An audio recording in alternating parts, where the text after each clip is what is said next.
Alhamdulillahil wahidil qahar al-azizil jabbar ar-rahimil ghaffar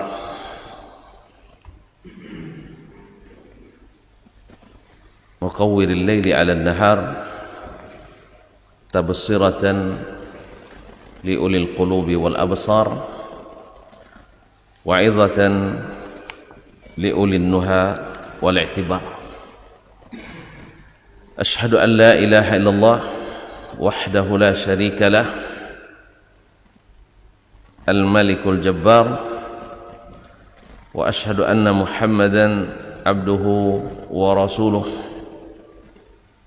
an-nabiyyul mukhtar sallallahu alaihi wa ala alihi al-athhar wa ashabihi al-abrar wa man tabi'ahum bi ihsan ma ta'aqaba al-lail wan nahar. Amma ba'du, fa ussi nafsi wa iyyakum ayyuhal muslimun bittaqwallahi azza wa jalla fa innahu qad faza al-muttaqun. Ya ayyuhalladzina amanu ittaqullaha haqqa tuqatih wa la tamutunna illa wa antum muslimun. Bapak-bapak dan ibu-ibu, saudara-saudara dan saudari-saudari serta adik-adik dan anak-anak jemaah salat subuh di Masjid Riyadhul Jannah, taman-taman surga, ataupun yang mendengarkan atau menyaksikan melalui media dimanapun berada.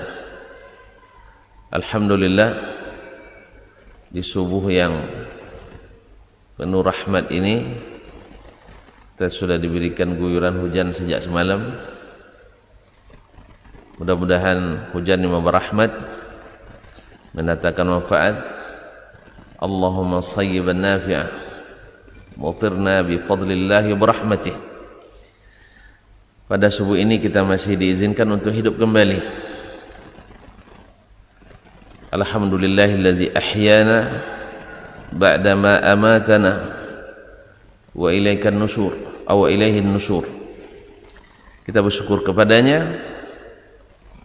Alhamdulillah kita masih diberikan nikmat iman dan Islam, sehingga kita pada subuh ini berada di tempat yang terbaik ini, tempat yang sangat dicintai oleh Allah Subhanahu wa ta'ala. Ahabbul biqa'i ilallahil masajid. Tempat-tempat yang paling dicintai Allah adalah masjid-masjid, dan kita berada di dalamnya. Mudah-mudahan menjadi orang yang dicintai oleh Allah Subhanahu wa ta'ala. Ma'asyarul muslimin, ma'asyarul muslimat, rahimanillah wa iyyakum. Mudah-mudahan selawat dan salam senantiasa terucap dari lisan kita, terlahir dari hati kita yang paling dalam, kepada Nabi kita alaihi afdhalus salati wa atammus salam. Nah, mudah-mudahan dengannya doa kita diijabah oleh Allah Subhanahu wa ta'ala. Dengan salawat dan salam kita, semoga doa kita diijabah oleh Allah Subhanahu wa ta'ala, karena Nabi mengatakan, man shalla alayya salatan sallallahu biha alaihi asyra.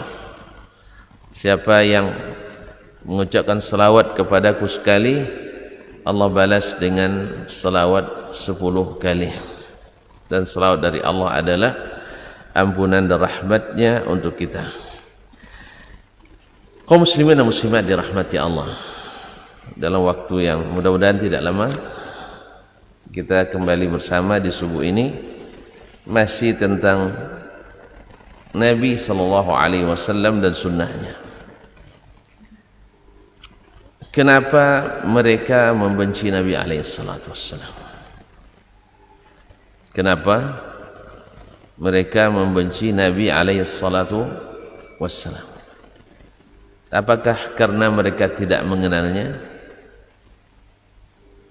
Apakah karena mereka tidak mengetahui kebaikan dan sifat-sifat yang mulianya?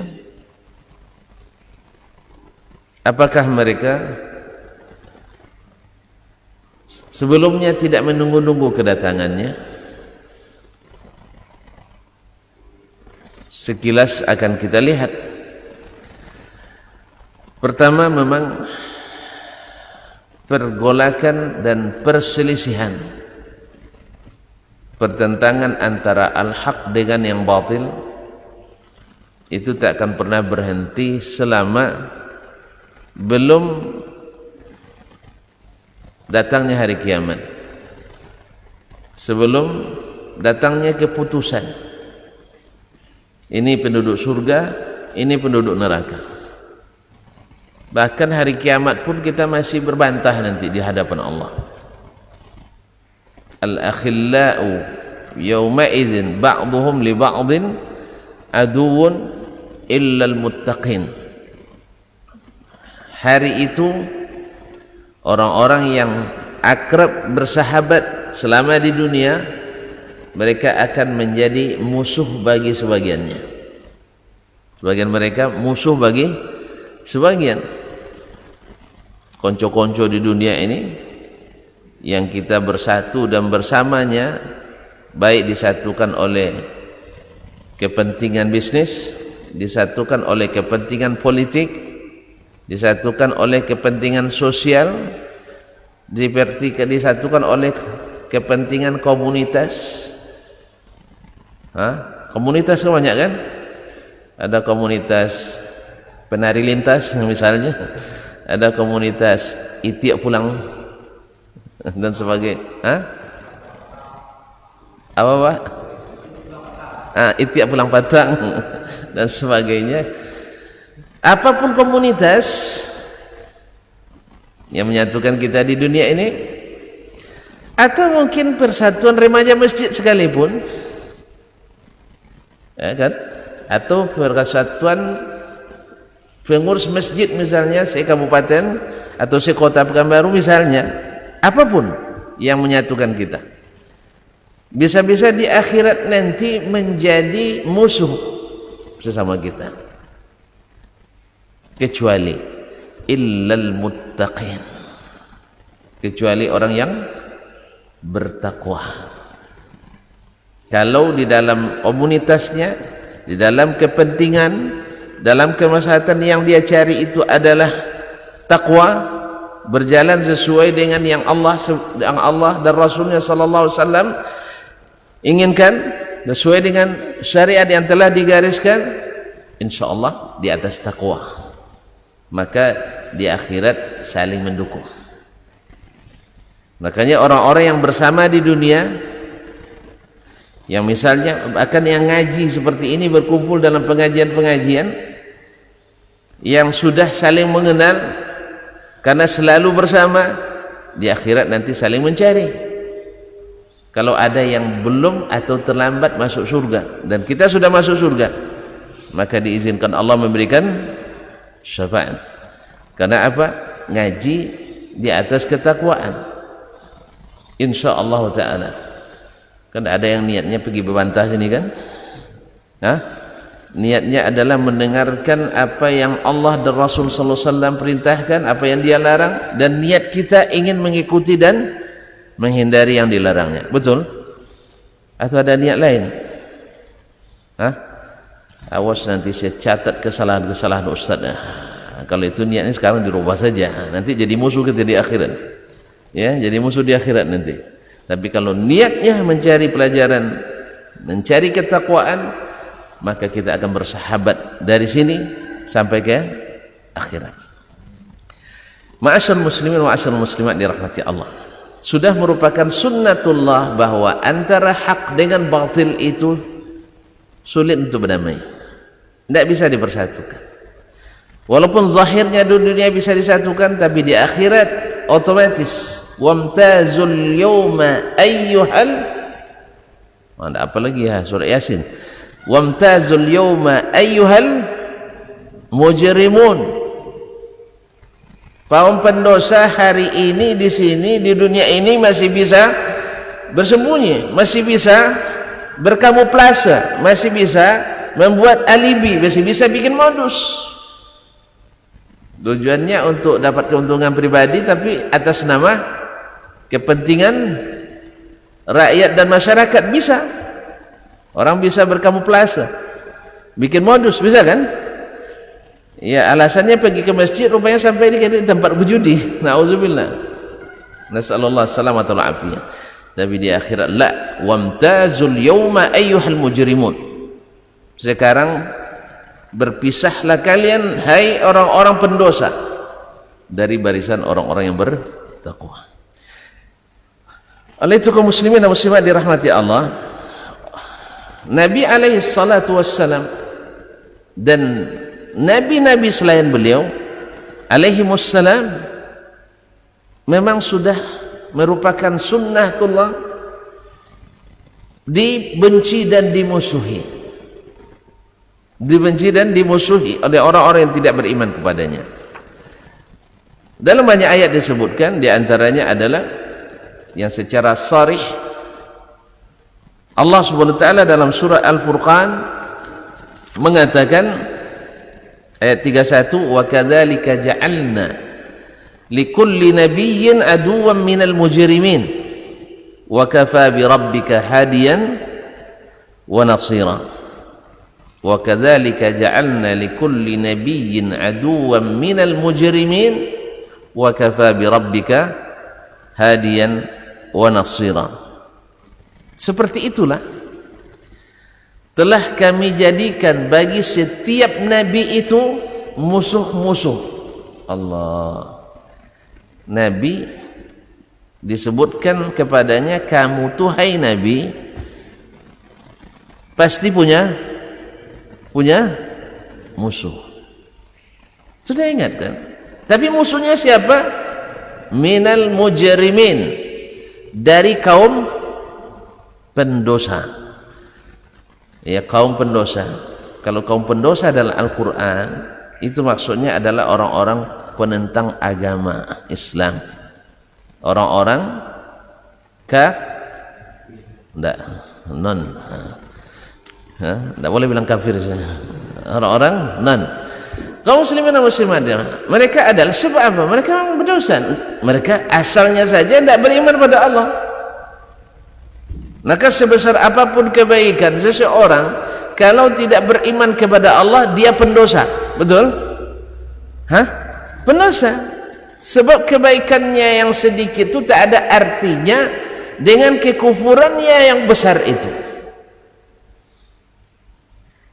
Makanya kalau ada yang mengatakan orang kafir itu ada yang baik, orang Islam itu banyak yang jelek. Mau tuan-tuan terima? Orang kafir yang tidak korupsi lebih baik daripada orang Islam yang korupsi. Ini bunyinya bagus ini, tapi menipu. Tidak ada orang kafir dan Islam tidak bisa dibandingkan. Orang Islam dan kafir tidak bisa dibandingkan. Tapi kalau orang Islam yang korupsi dengan orang Islam yang tidak korupsi, mana yang baik? Yang korupsi lebih baik. Iya. Sebabnya yang korupsi bikin kita muhasabah terus kan. Kaum muslimin dan muslimat dirahmati Allah SWT. Jadi tidak bisa dibandingkan kafir dengan muslim, tidak.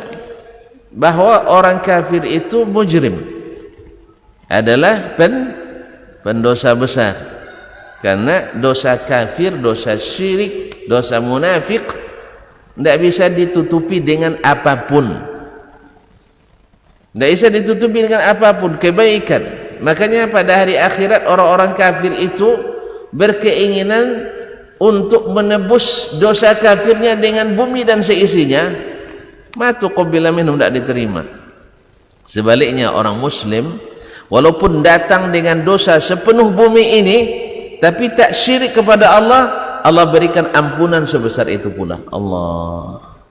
Maka beruntung kita jadi orang Islam. Dan kita berharap saudara-saudara kita yang belum segera masuk Islam. Sebab dosa-dosa sebesar apapun dengan Islam bisa ampuni. Tapi kebaikan sebesar apapun dengan kekufuran tak bisa berarti. Jelas? Maka beruntung kita, Syekh. Ya, walaupun mohon maaf juga umat Islam masih banyak yang mirip-mirip orang. Ya, perangainya bahkan lebih dahsyat dari orang, tapi dia tetap lebih baik dari orang kafir. Takut Bapak berkeyakinan seperti ini? Takut? Mereka juga berkeyakinan seperti itu kok, bahwa mereka katakan orang-orang Islam itu pengacau, kan begitu katanya. Orang Islam itu sumber petaka, betul gitu katanya. Orang Islam itu sumber krisis, itu kan. Orang miskin Islam itu miskin, orang Islam bodoh-bodoh. Silakan aja, kita juga tidak terpengaruh kan, betul kan? Lebih sering kita yang dikatakan seperti itu. Orang Islam itu orangnya apa namanya, terbelakang ya, kolot gitu, lebay. Lebay ini baru keluar sekarang istilah lebay kan. Orang Islam itu perlu pencerahan. Nah, kita dibilang macam-macam. Oleh sebab itu kaum muslimin dan muslimat dirahmati Allah, Allah yang menyebut mereka aduan minal mujrimin, dan cukuplah Allah sebagai pemberi hidayah kita, dan cukuplah Allah sebagai penolong kita. Cukup Allah pemberi hidayah dan jadi penolong. Wa kadzalika ja'alna likulli nabiyyin aduwan syayatinal insi wal jin. Demikian pula telah kami jadikan bagi setiap nabi itu musuh-musuh berupa syaitan dari kalangan jin dan manusia. Syaitan dari kalangan jin dan manusia. Syaitan bukan nama, syaitan itu sifat, sehingga ada dari kalangan jin, ada kalangan manusia. Syaitan itu aslinya adalah menampakkan yang hak itu batil, yang batil itu hak.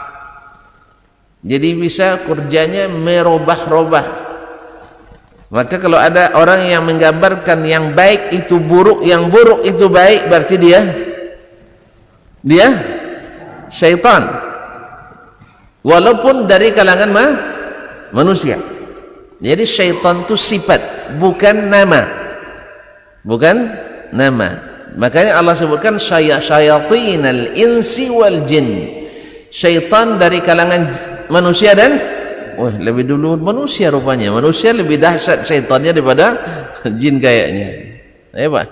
Jadi syaitan itu syaitana yusyaitinu syaitanan atau syaitanatan, fahuwa syaitan, artinya orang-orang yang membolak-balik kenyataan. Berarti kalau gitu syaitan pendusta atau orang yang suka benar? Pendusta ya. Jadi hukum dasarnya syaitan itu pendusta, membolak-balik kenyataan, menipu. Allah musta'an. Apa itu? Nah, coba lihat sifat dasarnya. Yuhi ba'duhum ila ba'din zukhrufal qawli ghurura. Masing-masing dari sama syaitan itu memberikan, mewahyukan, memberikan, membisikkan apa? Ghurura, yaitu tipu daya. Jadi mereka saling mengatakan, kamu gimana dengan Islam di sana? Oh, di sana Islamnya radikal, begini cara penangkalannya dan sebagainya. Hentikan seluruh kajian misalnya. Ini setan nak? Setan. Asal ada orang menyerukan kepada kebaikan, dia mencari jalan untuk menghentikan. Ini namanya syaitan. Untuk itu dia bisa memfitnah. Untuk itu dia bisa memfitnah, mengadu domba antara kaum muslimin. Ini syaitan.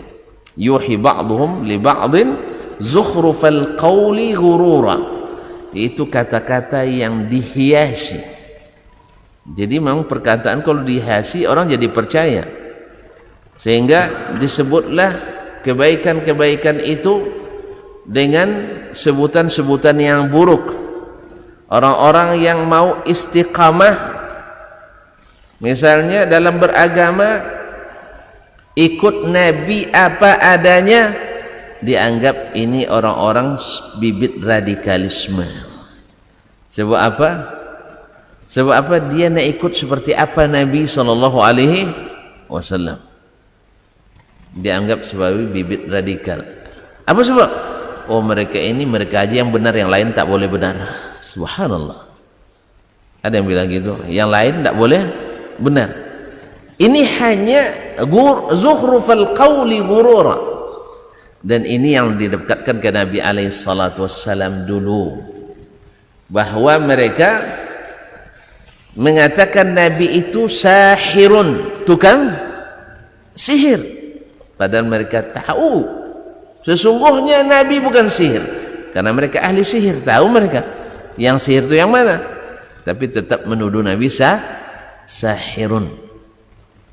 Tapi alhamdulillah, apapun makar yang dikatakan oleh orang-orang itu kembali ke mereka sendiri. Bagi orang yang Allah ingin berikan hidayah, maka akhirnya mereka sendiri yang menerima keburukannya. Dulu ketika orang-orang Quraisy memprovokasi, melakukan propaganda melawan Nabi SAW, dia katakan setiap orang-orang yang datang ke Mekah, khususnya para pemuka dan pembesar di sukunya, di kabilah, hati-hati sekarang ya, di Mekah ini sudah tidak aman. Loh, kenapa? Di sini sudah ada seorang pengacau, pemecah belah umat. Ya, bahasa itu yang disampaikan ke Nabi oleh orang Quraisy dulu, pemecah belah umat, artinya pemecah belah masyarakat. Ya, Nabi dituduh menceraikan suami dari istrinya, membuat anak melawan pada orang tuanya. Walaupun Nabi tak pernah suruh durhaka, tapi bagi mereka, orang tuanya perintahkan, kamu jangan ikut Muhammad, saya tetap ikut. Dianggap itu durhaka. Betul kan? Betul tak? Sekarang orang tua kita ikut ngaji misalnya, dilarang oleh orang tua kita, kamu ngaji jadi orang alim nanti, lu jangan durhaka ya sama orang tua. Ada gitu tak? Ada enggak orang tua yang melarang anaknya ngaji seperti itu? Banyak. Tonton, karena tidak pernah dengar aja, banyak konsultasi dengan saya. Ustaz, saya nak ngaji Ustaz, cuma orang tua saya ancam saya, kalau kau ngaji dengan dasman kau anak durhaka, katanya. Nah, gimana Pak?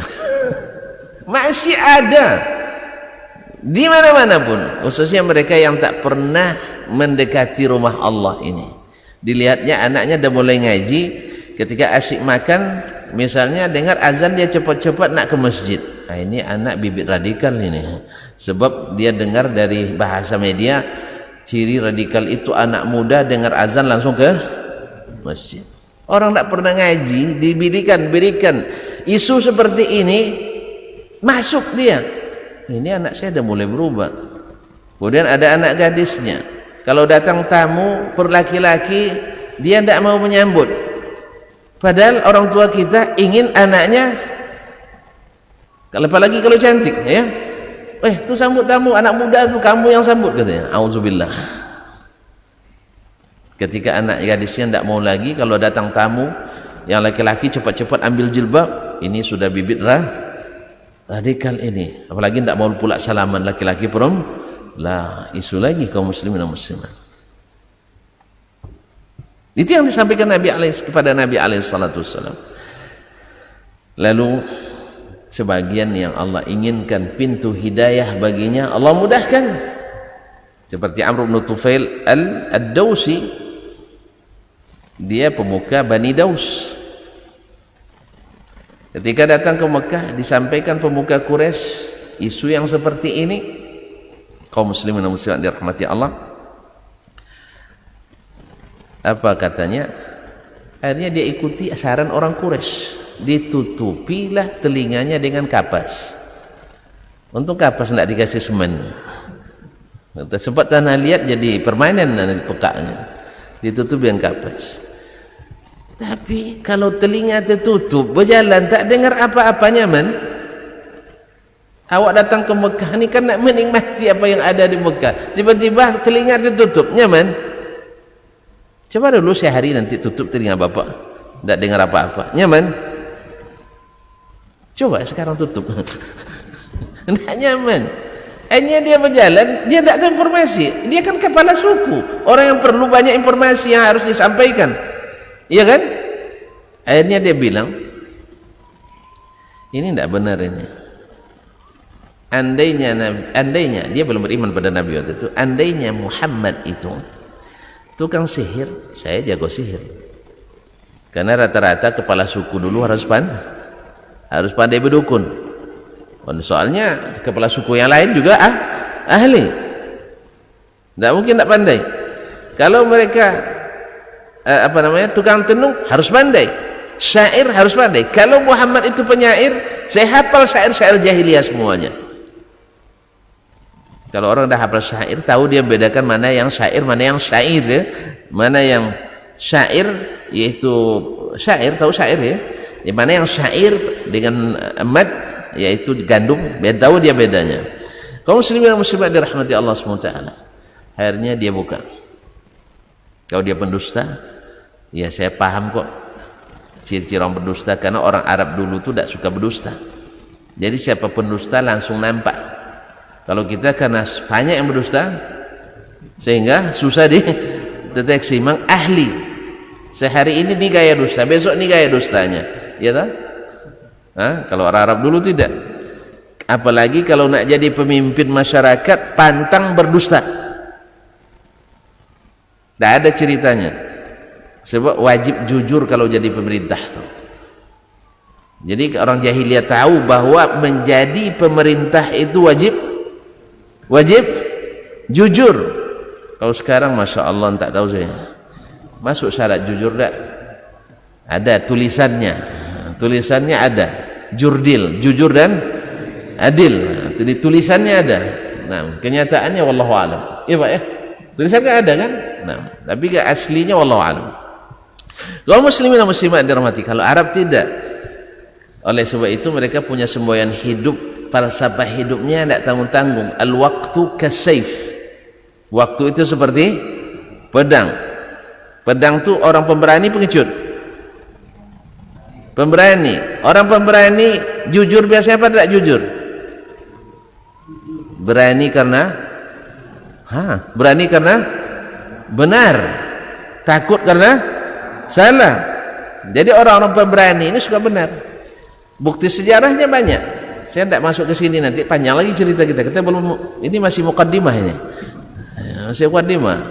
Karena diminta tentang Nabi alaihi salatu wassalam. Masih muqaddimah Pak. Itulah masalahnya.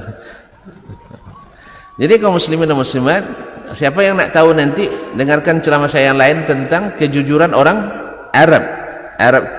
Akhlaknya orang Arab itu jujur, berani, pemurah, itu sekawan. Penipu, penakut, kedekut, itu sekawan pula. Jalan dah. Makanya doa Nabi, Allahumma inni a'udzubika minal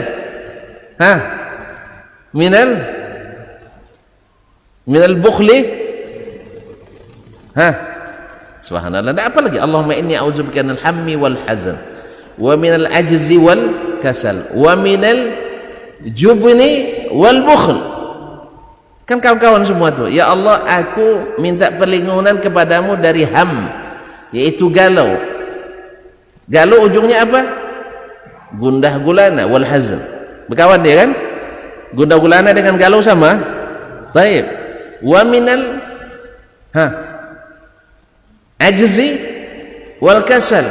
Orang yang lemah azamnya, ajz, merasa tidak sanggup. Tolong beli ini, tidak bisa Pak. Tolong buat ini, oh saya tidak bisa. Kerjakan ini, saya tidak bisa. Apa ujungnya? Wal kasal, pemalas. Orang yang selalu merasa tidak mampu, tak akan mau mengerjakan. Iya. Asal disuruh, saya anulah, saya tidak pandai itu kan. Makanya minta perlindungan kepada Allah daripada merasa lemah, merasa tidak sanggup, dan dari kasal. Apa itu kasal? Malas. Wa minal jubni wal bukhl, dari pengecut dan bakhil. Orang bakhil pasti pengecut, orang pengecut pasti bakhil. Dan sebaliknya, para pemberani itu mesti pemurah. Makanya Nabi kita alaihi salatu wassalam orang paling pemberani, sehingga dia dapat gelar orang paling pemurah. Kana Nabi sallallahu asja'an nas, kata Aisyah, kata para sahabat yang lain, Nabi itu orang paling pemberani. Maka riwayat lain mengatakan pula wa kana ajwadan nas, Nabi paling pemurah. Saya tidak mau bahas sampai di sini dulu. Ya, sampai di mana tadi? Nah, Amr bin Tufail Ad-Dawsi akhirnya dia buka ini. Subhanallah, sekarang lapang dapat dia dengar. Dan salah satu yang sangat beruntung dia dengar adalah bacaan Al-Quran yang dibacakan oleh Sayyidul Bani Adam, Sayyidul Bashar, orang termulia di permukaan bumi ini. Siapa? Sayyiduna Muhammad sallallahu alaihi wasallam. Allah mendengar bacaan Nabi dengan hati yang jujur dia, karena dia paham tadi katanya, kalau seandainya syair saya tahu, mantra saya hafal, apalagi orang dusta juga tahu dia ciri-cirinya. Akhirnya dia katakan, wallahi ma hadza min qaulil bashar, ini bukan perkataan manusia. Buktinya Al-Quran sampai hari ini tak bisa ditiru, karena dia perkataan Allah, sifat Allah. Maka sifat Allah tak bisa ditiru oleh makhluk. Jelas? Sedangkan hadis bisa ditiru? Bisa. Kenapa? Karena perkataan Nabi kita Muhammad sallallahu alaihi wasallam. Makanya al-hadis banyak yang ditiru orang, sehingga ada kumpulan hadis palsu.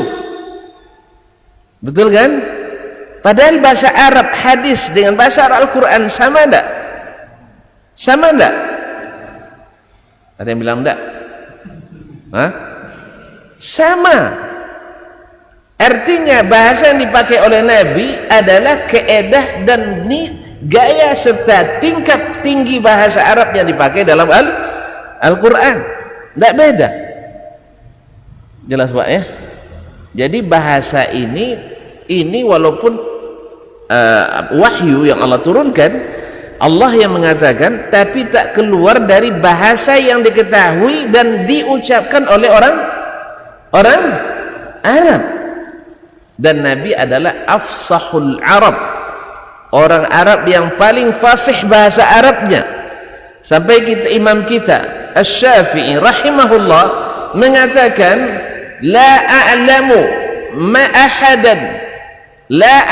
ahadan minal bashar yuhitu bi jami'il lughat lisanil Arab illa Nabi. Saya tidak tahu satupun anak manusia yang menguasai seluruh bahasa Arab itu kecuali Nabi. Maka Nabi tak ada salahnya dalam berbahasa. Tetapi kenapa perkataan Nabi bisa ditiru, perkataan Allah tidak bisa ditiru? Karena perkataan Allah adalah sifatnya, maka tidak bisa ditiru oleh manusia. Ya, kalau ada yang bilang Al-Quran ini bukan perkataan Allah, berarti dia keliru. Kalau bukan perkataan Allah bisa ditiru. Buktinya adalah perkataan Nabi alaihissalam. Tidak ada bisa yang Nabi alaihissalam banyak ditiru orang, sedangkan Al-Quran sampai hari ini tidak ada yang bisa menirunya. Sebab apa? Karena dia kalamullah, perkataan Allah. Dicoba orang, Musailamah cobanya, ya dibuatnya ayat surat Difda, surat kata kalau bahasa sekarang cebong itu. Allah musta'an. Untung tidak dipakai untuk kampanye sama orang. Allah musta'an. Jadi Difda ya Difda ya. Apa artinya kata? Apa artinya? Kaum muslimin dan muslimat dirahmati Allah SWT, dibuatnya akhirnya jadi cemoohan karena tidak ada nilai sama sekali. Bahasa Arab betul, Betul bahasa Arabnya, di Arab nanti pakai bahasa Arab tidak ada salahnya, cuma tidak ada nilainya.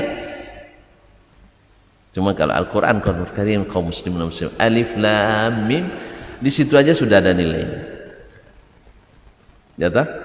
Makanya kaum muslimin dan muslimat, orang kalau disuruh antum baca seindah apapun syair yang dibuat oleh orang Arab, lalu dibacakan, dinyanyikan di masjid, misalnya dinyanyikan di surau, dinyanyikan di langgar, dinyanyikan di rumah, di mobil, takkan sebesar pengaruh kalau dinyanyikan atau dilagukan Al-Quranul Karim. Nah, kenapa? Maka daripada kita menyanyi-nyanyi yang dikarang oleh manusia, yang belum tentu ada nilainya, belum tentu saya katakan, mungkin ada tapi belum pasti, lebih baik kita membaca Al-Quranul Karim yang nilainya satu hurufnya 10 kebaikan. Betul? Betul? Jadi kadang-kadang lisan kita kan lebih cenderung membaca, bukan dilarang ya, misalnya membaca syair-syair, menyanyikan nasyid-nasyid lebih sering daripada membaca Al-Quranul Karim. Ada yang apa syair enggak? Mustafa misalnya ya. Apa lagi? Nah, saya tuh tidak ada apal juga. Ada Maulana katanya ya. Ya. Subhanallah, kita lebih nyaman mendengarkan itu. Bahkan tidak jarang masjid memutar lagu-lagu itu diiringi dengan musik-musiknya. Na'udzubillah tsumma na'udzubillah. Kaum muslimin dan muslimat dirahmati Allah. Nah, akhirnya Amr bin Tufail membuka telinganya dan dia dengar Nabi SAW baca Al-Quran, dan tentu saja tidak ada yang seindah bacaan Nabi SAW. Masuklah ke dalam hatinya, karena dia berilmu tentang sihir, ini bukan sihir. Karena dia berilmu tentang pedukunan, ini bukan mantra dukun. Karena dia berilmu tentang syair, dia hafal syair-syair dari zaman jahiliyah, maka dia tahu ini bukan jenis syair. Lalu apa ya Amr? In hada illa qaulu rabbil bashar. Ini pasti perkataan Allah yang menciptakan manusia. Maka dia bersyahadat kepada Nabi SAW dan pulang ke negerinya Daus. Satu hari itu 70 rumah masuk Islam. Jadi memang penting juga mendakwahi para petinggi ini. Kalau petinggi itu sudah masuk Islam, masuk iman, masuk kajian, maka insya Allah akan banyak yang terbawa olehnya. Apalagi kalau memang dia amanah dan jujur di depan rakyatnya.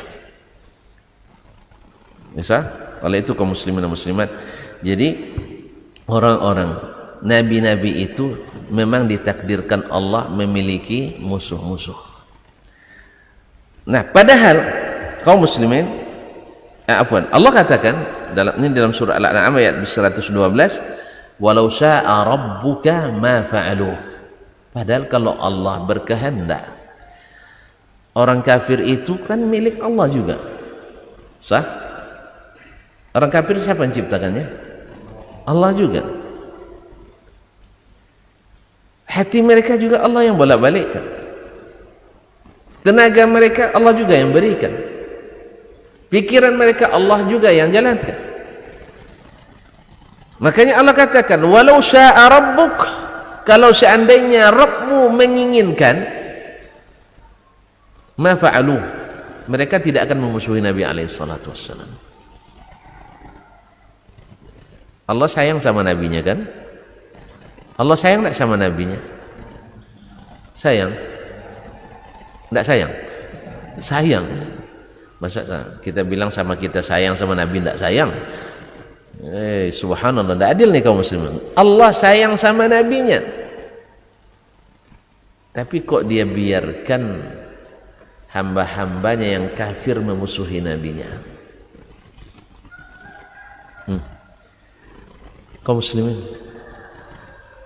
Allah subhanahu wa ta'ala mencintai kita dan diujinya cinta kita. Bukankah Nabi Ibrahim dicintai Allah, disebut dengan Khalilullah.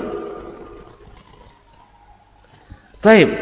Tapi diuji dengan sesuatu yang tidak menyenangkan. Betul kan? Bapak di mana tinggal, Pak? Lupa alamatnya. Di sini. Di kilo 4. Masya Allah. Kalau sempat Bapak dapat perintah misalnya, ini percontohan aja, tidak ada lagi wahyu turun kan, disuruh meletakkan anak Bapak 2 hari saja di Rimbo Panjang dengan istri di tengah hutan Rimbo Panjang, tidak usah jauh-jauh, 2 kilo aja masuk ke dalam jadilah. Siap enggak?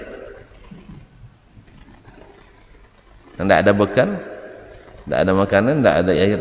Nah, siap? Masih mikir jawab ini aja mikir, mana bikin contoh aja masih mikir. Nah, iya kan, masih mikir, padahal jarak kilo 4 dengan Rimbo Panjang berapa kilometer cuma.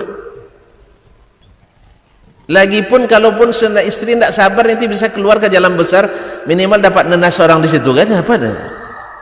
Ya tak? Air banyak, nenas banyak, tidak sanggup kita. Tapi Nabi Ibrahim alaihissalam dari Palestina, tahu jarak Palestina Pak? Ke Makkah? Hah? Hanya 1.200 kilo. Dekat kan? Hanya 1.200. Kalau rupiah kan 1.200 sedikitnya. 1.200 kilo cuma. Di tempat tak ada orang, tak ada sumber air, tak ada penghidupan. Ini menyenangkan Nabi Ibrahim? Menyenangkan? Pak, menyenangkan? Enggak lah. Tapi katanya Allah cinta sama Nabi Ibrahim. Memang cinta itu pengorbanan Tuhan. Jadi kalau bapak dan ibu ingin mencintai sesama istri dan suami istri dengan suami, ya, jangan hanya manisnya terus yang mau, harus ada garamnya, biar sedap. Kamu katanya cinta, tapi hari ini tidak masak untuk saya. Ujian itu. ujian cinta. Kalau tidak teruji, ya Pak, kalau tidak teruji tidak ada bukti cintanya. Jelas? Ini ujian. Sekali-kali marah dia, itu ujian cinta. Maka Allah inginkan Nabi itu juga berjuang secara natural ya, secara fitrah manusia. Supaya nanti kita tidak protes Allah. Nabi memang beriman orang kan. Awak disuruh pergi kemana-mana untuk berdakwah misalnya kan. Nanti kita protes ke Allah SWT. Memang manusia ini suka protes memang. Akhirnya Allah jadikan nabi-nabi itu seperti manusia biasa dalam berdakwah. Bedanya hanya diberikan wahyu dan diberikan mukjizat. Diberi wahyu dan berikan mukjizat. Tapi merasakan sakit berdakwah mereka rasakan, supaya kita tidak protes nanti. Ya Allah, kok saya ditolak dakwah saya? Padahal Nabi tidak pernah ditolak. Nah, protes lagi kita kan. Tapi ketika kita dakwahnya ditolak, difitnah, diintimidasi, dipersekusi, semua itu sudah ada pada Nabi alaihissalam. Nabi difitnah sudah ada. Bukan hanya dakwanya, keluarganya difitnah. Sampai orang-orang munafikin menfitnah ibunda Aisyah radhiyallahu taala anha, istri paling dikasih dan dicintai, dituduh yang macam-macam. Dan pengikutnya hari ini masih menuduh itu, yaitu Syiah Rafidah. Ya kan munafikin kan, mereka masuk Islam tapi pura-pura. Mereka ingin menghidupkan kembali warisan jahiliyah Bani Persia dulu, yang memang dulu didoakan Nabi SAW ketika Nabi mengirim surat kepada Kisra Persia, lalu dia robek-robek surat Nabi SAW, lalu katakan Allahumma mazziqhum kulla mumazzaq, ya Allah hancurkan mereka sehancur-hancurnya, robek kerajaan mereka serobek-robeknya. Sampai kata Nabi SAW katakan, idza muzziqa Kisra fala Kisra ba'dah. Apabila sudah hancur Kisra, tak ada Kisra lagi selamanya. Insya Allah sampai kiamat tidak ada. Makanya lahirlah kaum munafikin yang berselimut cinta alul baiti Rasulullah SAW, padahal mereka ingin menggunting dalam lipatan, ingin meruntuhkan Islam atas nama Islam. Syiah Rafidhah. Karena Nabi sudah, mereka tahu tak akan ada lagi Kisra, tidak akan ada lagi kerajaan Persia itu kan tidak akan bangkit lagi. Sebab apa? Dia mencaci Nabi alaihissalam, merendahkan Nabi, suratnya dirobek, kemudian utusannya dibunuh, padahal sudah merupakan hasil konvensi internasional masa itu bahwa utusan tidak boleh dibunuh. Dan alhamdulillah itu ditakrir oleh Islam, siapapun yang menjadi utusan haram dibunuh. Utusan tak boleh dibunuh. Jangankan dibunuh, disakiti aja tidak boleh. Tapi orang-orang kafir selalu melanggar ini. Kaum muslimin dan muslimat dirahmati Allah, inilah Nabi kita alaihissalatu wassalam juga diberikan Allah musuh-musuh.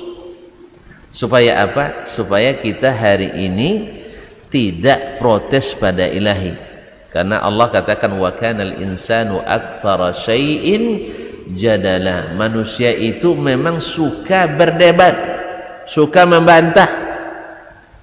Maka Allah beri jawaban.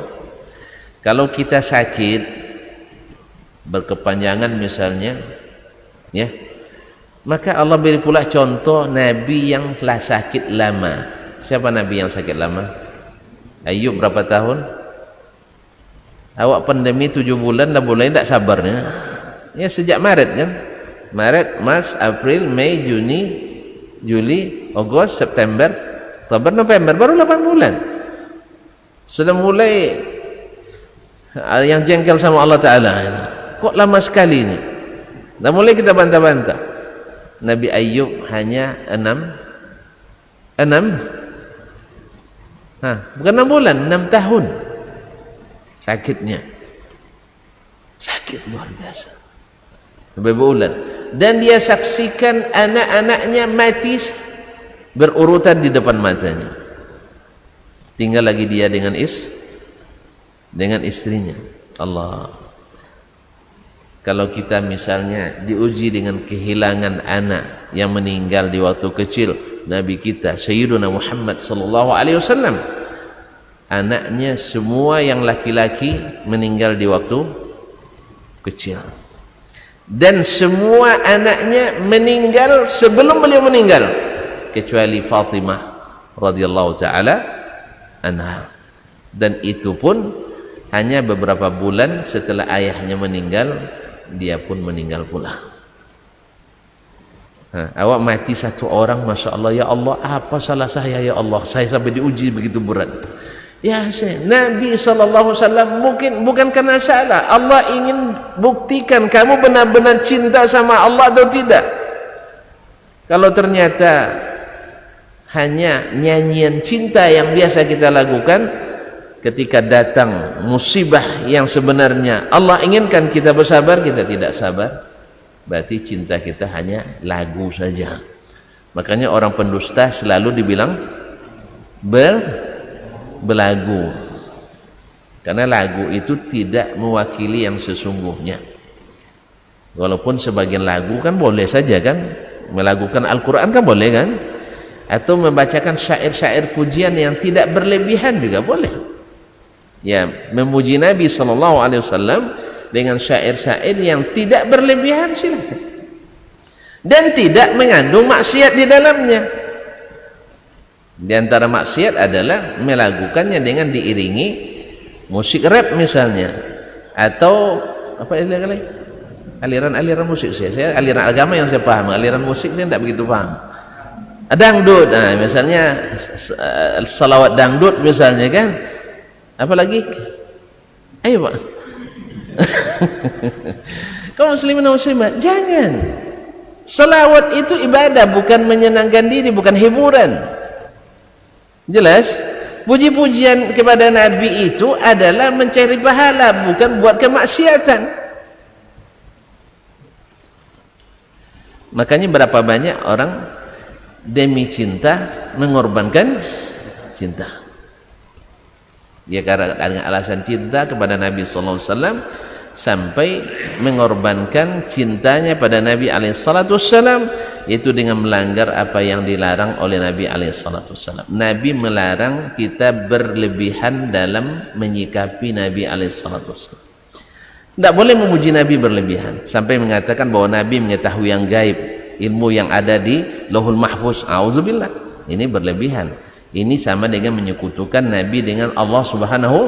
Ini dilarang Nabi. Nabi lebih mencintai kita menegakkan ajarannya daripada sekedar memuji-muji namanya. Betul, memuji Nabi memang termasuk ta'zim kepadanya, tetapi yang lebih dia cintai adalah meninggikan dan mentakzim ajarannya. Lebih daripada itu. Karena Nabi dimusuhi karena kebaikan akhlaknya atau karena kebaikan sunnahnya. Nabi dimusuhi karena ajarannya, bukan karena dia, bukan karena akhlaknya.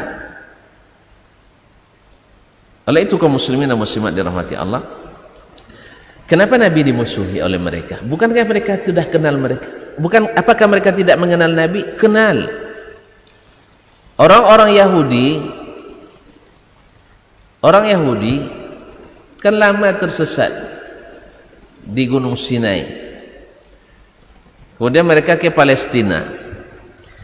Kemudian mereka membaca dalam Taurat yang mereka miliki.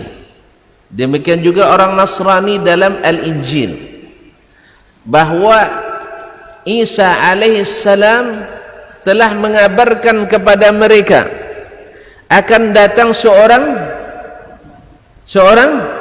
Nabi penutup, Nabi terakhir, namanya Ahmad, wa huwa Muhammad sallallahu alaihi wasallam. Maka orang-orang Yahudi mereka berharap, karena dikatakan dalam kitab mereka bahwa Nabi ini akan Allah berikan kemenangan sampai ke seluruh dunia, akan menguasai ajarannya, akan menguasai dunia. Ini disebutkan dalam kitab-kitab mereka. Bahkan lebih detail tentang bagaimana Nabi alaihi salatu wassalam. Allah yang katakan, alladzina atainahumul kitab ya'rifunahu kama ya'rifuna abna'ahum. Orang-orang yang kami berikan kepada mereka Alkitab. Alkitab siapa? Yahudi dan Nasrani. Ya'rifunahu, mereka mengenalnya, kama ya'rifuna abna'ahum, seperti mereka mengenal anak-anak mereka sendiri. Wa inna fariqam minhum la yaktumunal haqqa wa hum ya'lamun. Tetapi mereka, segolongan mereka benar-benar menyembunyikan kebenaran, padahal mereka tak tahu. Orang Yahudi dulu pindah ke Madinah. Ada Bani Qainuqa, ada Bani Nadir, dan ada Bani Quraidah. Kenapa mereka pindah ke Madinah? Sebab di dalam Taurat itu disebutkan Nabi itu lahir di daerah pegunungan Faran, yaitu kegunungan yang tandus, dan itu adanya di Jazirah Arab.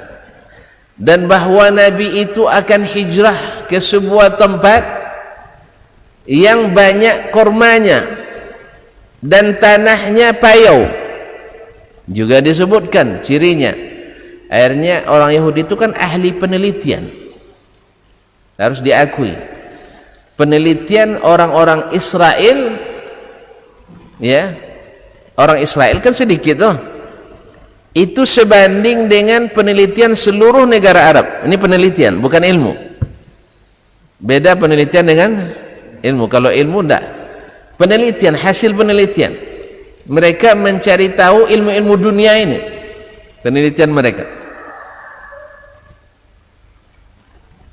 itu sebanding dengan penelitian di seluruh negara Arab. Dan orang Bani Israel, Allah berikan kecerdasan luar biasa. Ternyata cerdas tidak menjamin dapat hidayah. Orang cerdas tak mesti berilmu, dan orang berilmu pasti cerdas. Ya, orang cerdas baru berilmu setelah menuntut ilmu. Kalau hanya sekedar berpikir, hanya melahirkan wawasan pikiran, itu bukan ilmu. Nabi katakan innamal ilmu bitta'allum. Ilmu itu harus dituntut, bukan dengan memikirkan sendiri. Makanya bahkan membaca kitab sendiri kita baca kitab akan lebih banyak salah daripada benarnya. Para ulama kita menyebutkan man kana syaikhuhu kutubahu fa khata'uhu aktsaru min sawabi. Siapa yang hanya berguru pada kitab, maka salahnya lebih banyak daripada benarnya. Maka kalau ada yang mengatakan zaman sekarang sudah canggih, kita bisa akses di Google, antum nanti ilmunya ilmu Google. Ilmu Google. Gimana ilmu Google? Hah? Pandai dia? Bawa socu tak pandai lagi dia. Dia kaum muslimin dan muslimat dirahmati Allah. Habis baterai, habis. Google tak punya pemahaman, dia hanya penyampai data yang mentah bisa dipahami. Ibaratnya kue, ini tepungnya, ini garamnya, ini telurnya, ini krem sodanya, ini sebagainya, bisa langsung dimakan? Bisa dimakan? Bisa kok. Masa tepung tidak bisa dimakan? Tapi muntahan tuh. Garam bisa langsung dimakan? Bisa, cuman naik darah tuh. Ya tak? Minyak bisa dimakan? Bisa, cuman antum tersedak nanti. Betul tak? Telur buka bisa langsung makan? Bisa, tapi muntah antum. Jadi kalau antum ambil ilmu langsung dari Google, muntah-muntah nanti. Tidak bisa. Maka harus diolah oleh orang yang berilmu. Makanya mesti belajar dengan guru. Makanya menghadiri majelis-majelis ilmu baik formal maupun informal itu wajib. Talabul ilmi faridah. Nah, kembali kepada orang Yahudi tadi, mereka orang peneliti, cuman mereka tidak berilmu. Ini mungkin susah didudukkan masalah ini ya. Penelitian ya sama kalau kita nak tahu misalnya Ka'bah, langsung ke Ka'bah, tengok Ka'bah itu hitam dan sebagainya. Tapi apakah kita dengan itu menjadi ulama? Jadi alim kita? Enggak. Orang nak tahu ikan kopi enggak bertulang seperti apa? Kan dengar ya, udah mulai masyhur kan kopi enggak bertulang. Ikan banyak tulang tapi pas dimasak enggak ada tulangnya lagi. Kalau nak tahu pergi ke kuah. Ini pengetahuan namanya. Ini adalah hasil penelitian dan melihat langsung. Tapi akan sudah menjadi ulama perikanan itu enggak? Langsung jadi ulama perikanan? Enggak. Tidak bisa sebut ahli perikanan kita, walaupun bapak tukang pancing tiap hari. Jelas? Tidak menjadikan kita seorang ilmuwan keperikanan. Sampai masuk dulu fakultas perikanan, belajar pada para ahlinya. Jelas enggak? Jelas? Misalnya antum nak tahu pembangunan yang kokoh, pergi ke tembok Cina misalnya ya, terus bisa langsung jadi ahli bangunan? Enggak, walaupun sudah tahu, oh begini modelnya. Jelas? Inilah modelnya Syekh Google itu. Dia hanya menyampaikan data dan harus diolah oleh ahlinya. Tidak semua orang bisa ngolah kue jadi kue. Ya kadang-kadang dicoba-coba jadi godok dia. Ya godok ndak balado. Kalau godok balado ndak lemak juga kan, ini godok ndak balado. Kebanyakan garam pula.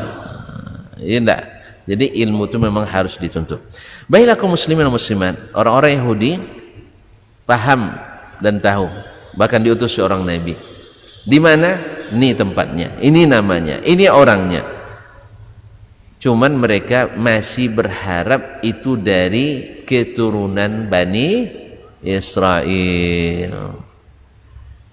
Orang Yahudi itu rasis rupanya.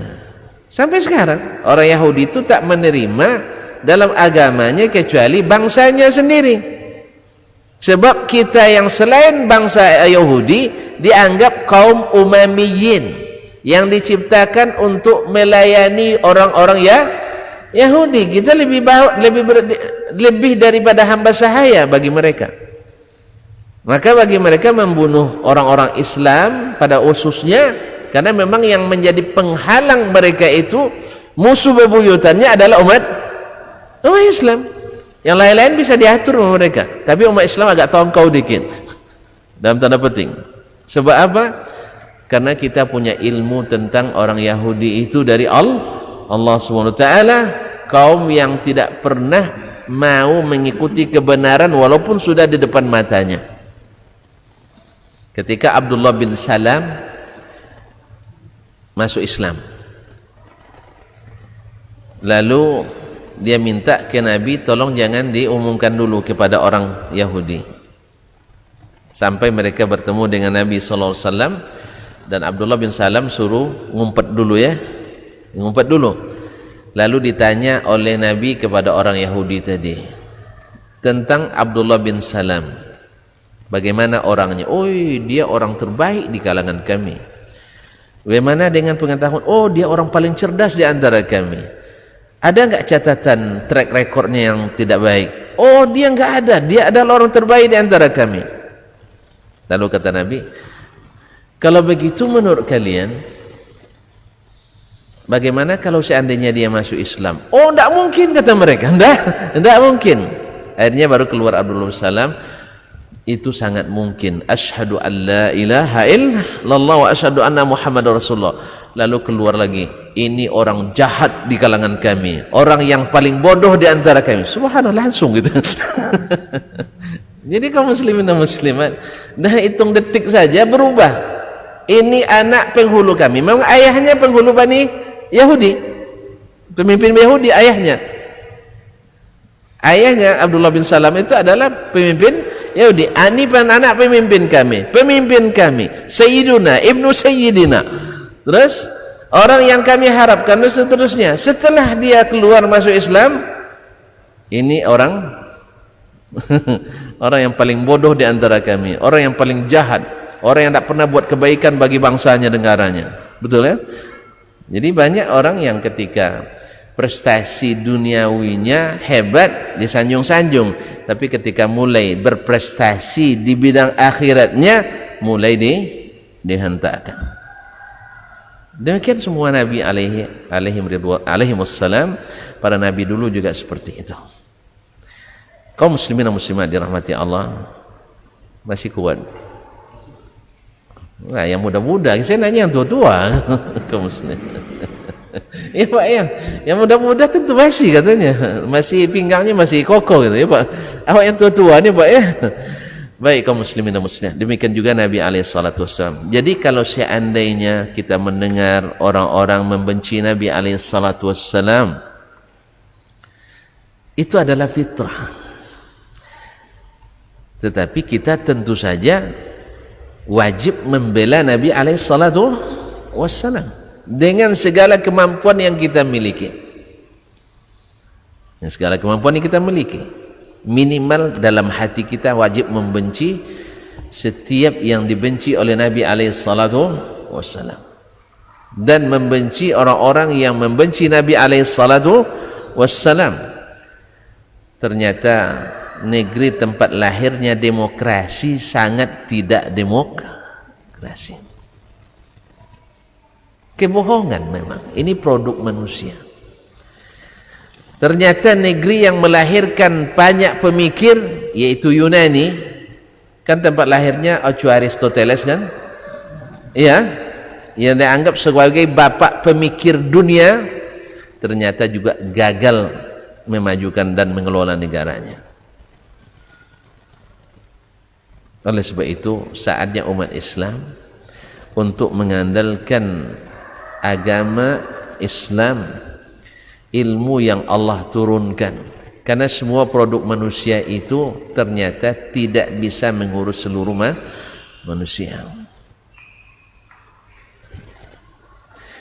Seperti tadi juga ketika ditanya sebelum Islamnya katanya bagus, setelah Islam jadi tidak bagus. Padahal substansi masalahnya sama, kok bisa berubah dalam hitungan itu? Sama juga dengan Macron itu ya, ketika dia bikin atau membela pembuat karikatur tentang Nabi yang menghina Nabi SAW, dia membelanya mati-matian dengan nama kebebasan berekspresi. Lalu ketika Presiden Brazil membuat istrinya mirip bawok, tahu bawok? Kera, monyet, dia marah besar. Subhanallah. Istri Anda yang mungkin jadi bahan neraka kalau tidak tobat sebelum meninggal, tidak masuk Islam sebelum meninggal, jadi bahan api neraka, dibuat seperti monyet, Anda marah. Tapi ketika Nabi SAW yang membuka pertama pintu surga, Anda cela, Anda katakan kebebasan ekspresi. Ayo, di mana demokrasi Anda itu? Demokrasi itu kan Perancis kan tempat lahirnya teori demokrasi. Siapa penemunya sih? Montesquieu ya, dengan Gilo-Gilo, Galilei Gilo-Gilo. Iya itu bacanya Pak, Galilei Gilo-Gilo ya. Coba baca yang betul ya Ustaz, saya tidak pandai bahasa. Galilei Gilo-Gilo. Allah musta'an. Kaum muslimin dan muslimat dirahmati Allah, sekarang kita kan sudah mempertuhankan demokrasi itu kan. Siapa yang tidak mau demokrasi berarti kafir, itu ya. Allah musta'an. Ternyata tempat lahirnya demokrasi sendiri tak bisa menerapkan demokrasi itu. Oleh itu banggalah kita dengan apa yang Allah turunkan, langsung produk atas, produk yang berkualitas, bukan produk dunia yang rendah. Jadi standarnya standar langit, bukan lagi standar bumi. Standar yang dibuat oleh Al-Khaliq, yang pencipta, bukan standar yang dibuat oleh makhluk yang dicipta. Maka banggalah dengan Islam yang Allah berikan ini. Mari kita mulai dari diri sendiri, mencintai Nabi SAW, bukan hanya mencintai fisiknya, karena fisik yang dicintai tidak membuat Abu Lahab keluar dari neraka. Walaupun ada yang mengatakan diringankan azabnya, tapi berdasarkan riwayat yang lemah dan tidak sahih, bahwa diriwayatkan dari Urwah bin Zubair, dia mendengar sebagian alu Abi Lahab, keluarga Abu Lahab, bermimpi bahwasanya Abu Lahab diringankan azabnya setiap hari kelahiran Nabi. Nabi lahir hari Senin, tanggal berapa? Tidak ada yang bisa memastikannya. Yang pasti 12 itu tanggal wafatnya, 12 Rabiul Awal, yang pasti itu ada tanggal wafatnya. Sedangkan tanggal lahirnya tak ada yang bisa memastikan, tidak ada yang bisa memastikan, karena orang dulu hanya menyebutnya lahir tahun gajah, tahun gajah. Waktu itu dinas pencatatan sipil belum ada, jadi tidak. Dan kedua, bagi mereka kelahiran itu tidak berarti apa-apa, tanggal lahir tidak guna bagi mereka. Yang berguna itu adalah syariatnya. Makanya Abu Lahab dikatakan dalam itu mimpi bahwa setiap hari Senin diringankan azabnya. Pertama, riwayat ini lemah, mursal, terputus sanadnya. Kalau terputus bisa dipakai untuk ngikat. Kalau putih bisa pakai ngobek, tidak bisa, maka lemah dalilnya. Yang kedua, bertentangan dengan ayat Al-Quran. Hadis saja kalau bertentangan dengan Al-Quran, mana yang kuat? Mana yang kuat, Al-Quran dan hadis? Al-Quran. Al-Quran mengatakan ma aghna anhu maluhu wa ma kasab. Tidak bermanfaat baginya, tidak berguna baginya hartanya dan amalannya. Ma kasab itu amalannya, apa yang dia usahakan. Di sini katanya bermanfaat, bahwa dia diberikan syafaat, ringankan azabnya setiap hari Senin. Itu bunyi mimpinya. Kenapa? Karena dia bergembira dengan kelahiran Nabi sallallahu alaihi wasallam. Dia merdekakan Thuwaibah, hamba sahayanya yang juga menjadi ibu susuan baginda Rasulullah sallallahu alaihi wasallam. Nah, ini riwayat bertentangan langsung dengan ayat Al-Quran. Sudahlah lemah dan bertentangan pula dengan Al-Quranul Karim. Dan yang ketiga, yang masyhur mendapatkan syafaat dari Nabi itu diringankan azabnya hanyalah Abu Talib. Andainya Abu Lahab seperti itu, pasti riwayatkan pula dalam riwayat yang masyhur. Jadi berbeda dengan Al-Quran, berbeda dengan riwayat yang masyhur. Oleh sebab itu, maka ini tidak bisa dijadikan landasan untuk mengangkat Abu Lahab. Karena Abu Lahab itu sudah dijatuhkan oleh dirinya, kemudian Allah hukum tak berguna apapun yang dia lakukan. Termasuk bergembira dengan kelahiran Nabi sallallahu alaihi wasallam, karena dia tidak bergembira dengan kenabiannya sallallahu alaihi wasallam. Ketika awal dakwah jahar dikumandangkan Nabi alaihi salatu wasallam di atas bukit Marwah, maka yang pertama menentang adalah Abu Lahab. Ya, paman sendiri yang menentang, tambah membuat orang semakin garang. Ya, sebab dulu orang jahiliyah itu, kaum muslimin, walaupun tak sependapat tapi kaumnya diganggu, dia maju. Ini enggak, dia yang menjadi musuh bagi keponakan sendiri. Berarti jahiliyahnya saya sudah hilang lagi dah. Ya, kejahiliaan lebih jahiliyah lagi. Dulu orang jahiliyah, orang Arab itu pantang anggota sukunya diganggu, walaupun dia tidak setuju dengan apa yang dilakukan. Tapi Abu Lahab melanggar kebiasaan itu. Jadi tradisi turun-temurun pun dia langgar, dan lebih besar adalah melanggar apa yang Allah perintahkan. Oleh itu maka Allah kutuk dia, ma aghna anhu maluhu wa ma kasab, tidak berguna baginya harta bendanya yang banyak, dan tidak pula amalan yang dia lakukan, termasuk yang tadi diriwayatkan dengan riwayat yang dhaif tadi. Mudah-mudahan bermanfaat, dan semoga cinta kita kepada Nabi bukan hanya sekedar lagu, ya, walaupun tidak dilarang berlagu, ya, tapi jangan jadi pelagu.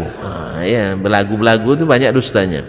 Tapi jadilah pecinta sejati yang penuh atau sepenuh hati, yang kata pepatah, karena mata buta, karena hati mati. Artinya Nabi itu ala ainina wa ra'sina, di atas mata kita dan di atas kepala kita. Artinya segala kepentingan kita harus siap kita korbankan untuk menegakkan ajaran Nabi sallallahu alaihi wasallam, dan tidak menghidupkan apa-apa yang dilarang oleh Nabi kita menghidupkannya.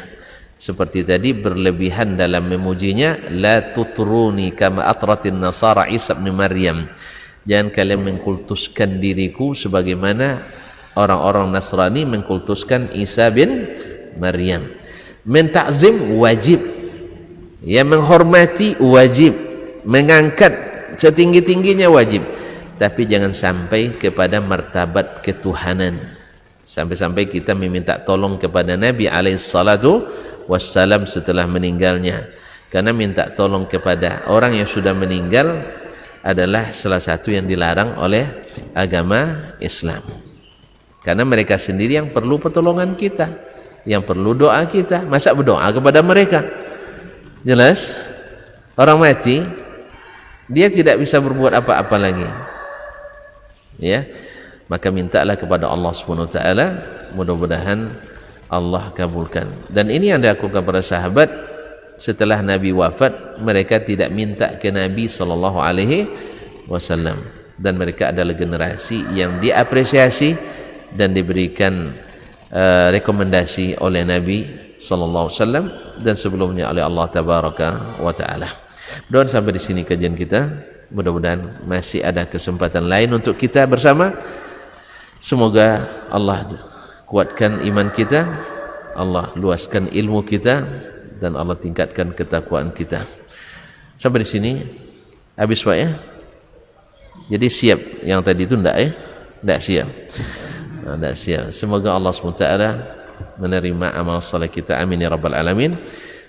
Yang lebih buat saja pulang ya. Yang kurang tolong dimaafkan. Wallahu taala alam wa sallallahu ala nabiyyina Muhammadin wasallam wa subhanakallahumma bihamdik asyhadu an la ilaha illa anta astaghfiruka wa atubu ilaik. Wassalamualaikum warahmatullahi wabarakatuh.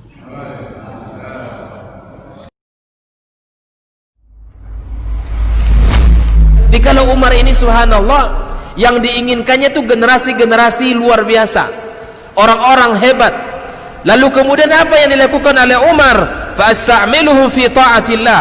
Aku gunakan mereka ini di dalam ketaatan kepada Allah. Ketika kaum muslimin itu memiliki penyakit namanya wahan, yaitu hubbud dunya wa karahiyatul maut, cinta dunia dan takut akan kematian. Lalu Nabi menjawab dengan yang lebih penting. Apa itu? Madza a'adatta laha? Apa yang engkau siapkan untuk kiamat itu? bin Sulaiman tadi, inti yang bisa kita ambil apa? Solehkan diri kita. Solehkan diri kita sebelum mencari rezeki. Karena kalau kita tidak soleh, kalau kita tidak bertakwa kepada Allah Subhanahu wa ta'ala dalam mencari rezeki itu akan terasa sulit.